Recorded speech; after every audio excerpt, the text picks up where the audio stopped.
Basically, she did not feel valuable or worthy unless she delivered on what people wanted her to do for them. That's not selfless. That's caretaking. I got this email from one of my clients saying that she wanted to go from being selfless to being selfish. And how can I help her do that? That's quite a journey, isn't it? In reality, those aren't the words that I would use to describe what was going on with this particular client. I wouldn't say she was selfless. I would say that she was much more of a caretaker, that she gave constantly as a means of filling her sense of self. And so, I guess at a certain level, you could say she drained off enough of herself that she was selfless. But in reality, what my client was talking about was the ways in which people pulled on her emotionally, mentally. You know how to do this, and I just don't. Will you do this for me? Now, let's move to selfish. What if we changed that word to self-full? And I understand that's not really a word, but this is what my client was talking about.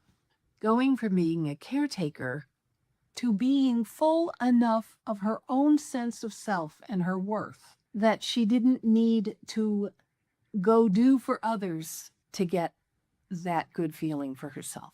And there are certain chakras that are completely wired to put you in that caretaker mode. And one of them is your second chakra, seat of the emotions, located 2 fingers below the navel. That chakra is supposed to be wired up so that you are clear at all times on how you feel about whatever is going on, whatever experiences you are creating and participating in. However, for caretakers, it's like that chakra gets turned inside out, and instead of being about yourself, it's about everybody else.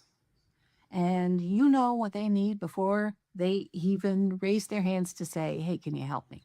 That is, in so many cases, a trauma response. Because as a young person, that person with the flipped inside out second chakra was doing a lot of scanning to understand where safety was. So what happens is that second chakra is opened wide, the opening of the chakra is wide, and the scan begins and never ends. So what happens is this person's emotional energy and their needs come roaring into the field, and that person's, and that person's, and that person's, and that person's, and even people they don't know, vacuuming all that information into the field. As that information comes in, your own emotional awareness gets depleted. It dissipates. Your chakra can only hold so much energy. So yours dissipates so that you can hold everybody else's. That's not selfless. That is dysregulation. So one of the things we work with our caretaking clients is learning how to reset that chakra so that it becomes all about themselves, so that they can be present to themselves while also being present to what's going on around them, but without feeling the impulse to do anything about it.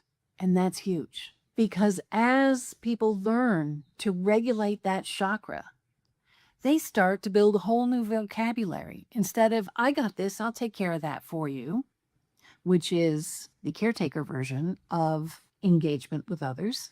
There's a whole new language that starts that sounds something like, wow, I really hear that is a difficult thing for you. I totally get it.